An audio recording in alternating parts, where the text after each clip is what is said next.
Yang terhormat Ketua Mahkamah Internasional, Yang Mulia para Hakim Mahkamah Internasional. Saya berdiri di hadapan mahkamah ini mewakili Republik Afrika Selatan. Kehadiran kami di sini bukan semata sebagai sebuah negara berdaulat saja, melainkan sebagai bagian dari komunitas internasional yang menyadari sepenuhnya mempunyai kewajiban moral dan hukum yang kami pikul bersama. Perkara ini menyangkut tentang kewajiban erga omnes partes, yakni kewajiban yang dimiliki oleh setiap negara pihak dalam konvensi genosida untuk mencegah dan menghukum kejahatan paling keji terhadap kemanusiaan, yaitu genosida. Afrika Selatan dan Israel sama-sama merupakan negara pihak pada konvensi genosida tahun 1948. Oleh karena itu, berdasarkan pasal 9 konvensi ini, mahkamah ini memiliki yurisdiksi prima facie untuk mengadili sengketa ini. Afrika Selatan memiliki kedudukan hukum atau legal standing untuk mengajukan perkara ini. Karena pelanggaran terhadap konvensi genosida tidak hanya melukai korban secara langsung, tetapi juga mencederai hati nurani kemanusiaan secara keseluruhan sebagaimana yang telah ditegaskan oleh mahkamah sendiri. Karena setiap negara pihak memiliki kepentingan hukum untuk memastikan bahwa negara lain mematuhi kewajiban-kewajibannya yang berdasarkan konvensi yang tersebut. Yang Mulia, apa yang terjadi di Gaza tidak dapat dipahami semata-mata sebagai konflik bersenjata saja atau sebagai dampak samping dari peperangan. Yang terjadi adalah penghancuran sistematis terhadap suatu kelompok bangsa, ras, dan etnis, yakni adalah bangsa Palestina di Gaza itu sendiri. Yang Mulia para hakim, saya kini beralih pada unsur perbuatan atau actus reus. Pasal 2 Konvensi Genosida mendefinisikan secara jelas tindakan-tindakan yang tergolong sebagai genosida. Izinkan saya menunjukkan bagaimana tindakan negara Israel memenuhi unsur-unsur tersebut. Berdasarkan fakta-fakta di lapangan yang terjadi, yang pertama, pasal 2 huruf A tentang pembunuhan terhadap anggota kelompok. Karena sejak 7 Oktober 2023, Israel telah melancarkan serangan militer berskala besar yang belum pernah terjadi sebelumnya. Berdasarkan data yang kami ajukan dalam gugatan, lebih dari 110.000 warga Palestina telah terbunuh, dan yang paling mengerikan, sekitar 70% korban tewas adalah perempuan dan anak-anak.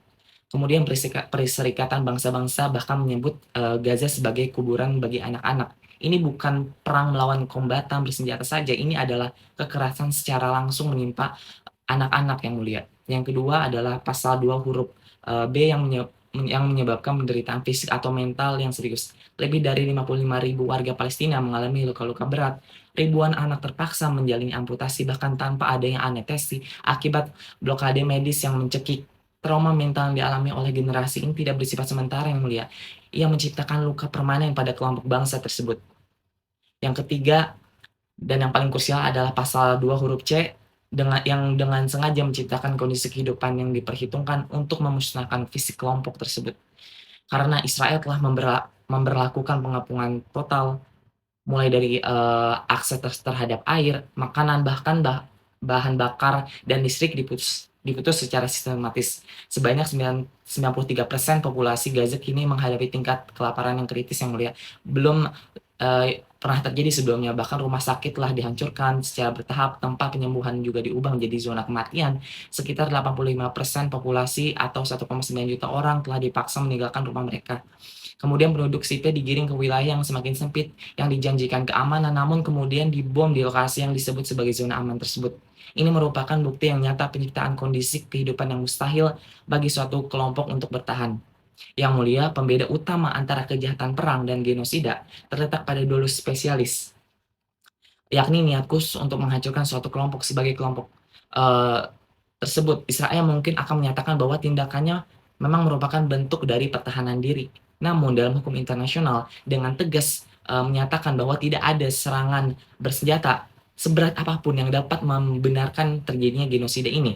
Dalam perkara ini, nilai niat tersebut tidak perlu disimpulkan melalui spekulasi, Yang Mulia, karena niat itu telah dinyatakan secara terbuka oleh para pejabat tertinggi di Israel, sebagaimana yang kami dokumentasikan dalam gugatan.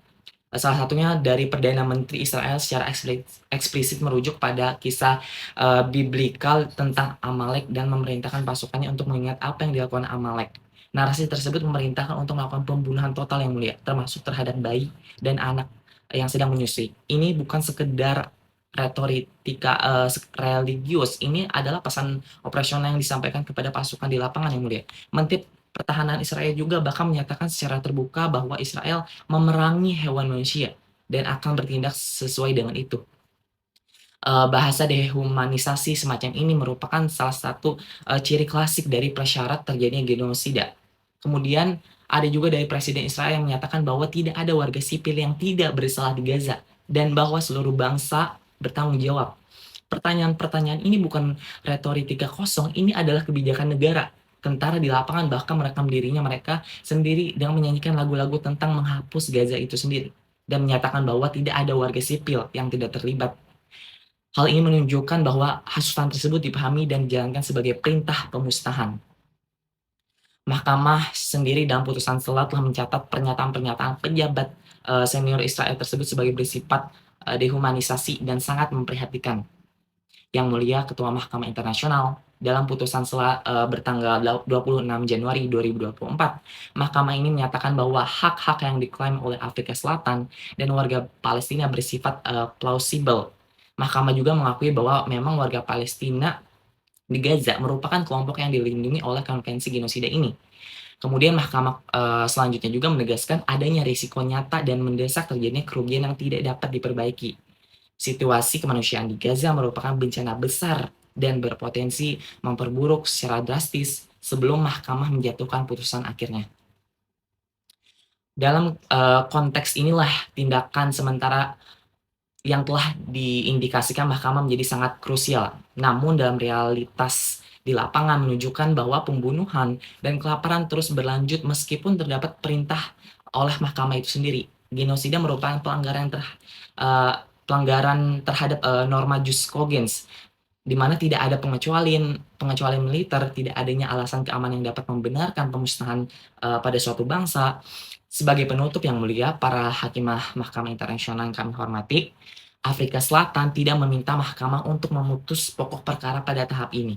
Yang kami mohonkan adalah agar mahkamah terus menjalankan fungsi perlindungannya karena apa yang terjadi di Gaza di Palestina secara prima facie memenuhi unsur-unsur genosida itu sendiri. Kemudian Afrika Selatan juga dengan hormat memohon mahkamah untuk yang pertama, menyatakan bahwa Israel telah melanggar kewajiban berdasarkan konvensi genosida ini. Yang kedua, memerintahkan untuk, melakukan penghentian segera segala tindakan yang dapat menyebabkan kematian atau penderitaan fisik bagi warga Palestina itu sendiri. Dan yang ketiga, memastikan masuknya bantuan kemanusiaan tanpa hambatan guna untuk mencegah kehancuran fisik kelompok tersebut. Yang Mulia para hakim, seluruh belahan dunia sedang menyaksikan kasus ini, eee, dan hukum internasional sedang dipertaruhkan. Kami selaku kuasa hukum dari Afrika Selatan memohon keadilan bagi rakyat Palestina yang sebesar-besarnya. Sekian dan terima kasih.